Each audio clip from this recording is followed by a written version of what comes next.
Let's talk to NHS GP Dr Raj Arora, who joins us now. Good to see you, Raj. I mean, I know doctors don't fall within the remit of all of this, but what do you make of this deal and your colleagues within the NHS who are going to be affected by this? Do you think it's a winner?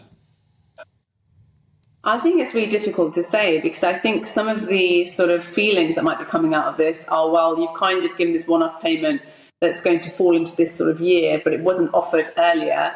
So I'm a little bit dubious. I kind of feel like maybe the members might feel, well, you could have done this earlier. You could have, prevented some of the striking, and what's come out of it is obviously, cancellation of appointments, etc., and patients obviously being affected. So I think, this is a step in the right direction. The conversation has happened. The strike's been paused.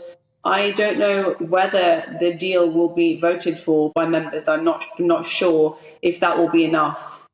But it's interesting that, I mean, certainly the Royal College of Nursing, which has played hardball on this and was going in for a very big figure when all this kicked off, I mean, they're backing this now. That's got to have an impact on their members, hasn't it?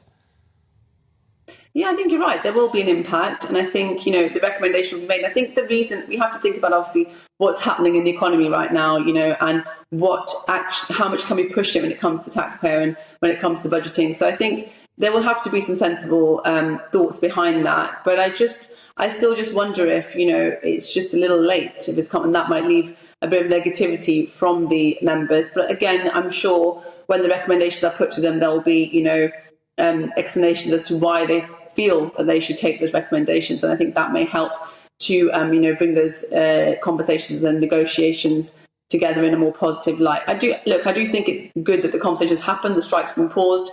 As a NHS doctor and as somebody who has worked in the NHS and trained in the NHS, it's important that patient welfare and staff welfare is put first. And I guess this has shown a positive move in the right direction from that perspective. I know it's a difficult one to answer, but if you're going to strike successfully, it's got to be done essentially with public backing, and NHS workers have had that. That might fade away, mightn't it, if people see there's a good deal on the table, more than the rest of us are getting, if it was then rejected? Wouldn't that then cause a bit of a lack of support? I think you're right. It would cause lack of support, but I think we have to understand that there has been a lack of support, along the way from the government, and the narrative has been pushed out that actually doctors are greedy, NHS staff have it, and I think easy. And I think actually it took something like COVID for the public to recognise how difficult a time it actually was for staff. So I don't think it's a case of the backing not being there anymore. I think it's a case of, do we want to fix this slightly, for the longer term? Because if they're going to accept the offer and there's going to be more backlash later, more strikes and more disruption, I think it's a case of members and unions having that chat for longevity, because nobody wants this to happen again and again and again, No, absolutely. Raj Arora, as always, it's good to see you. Thanks very much indeed. Thank you.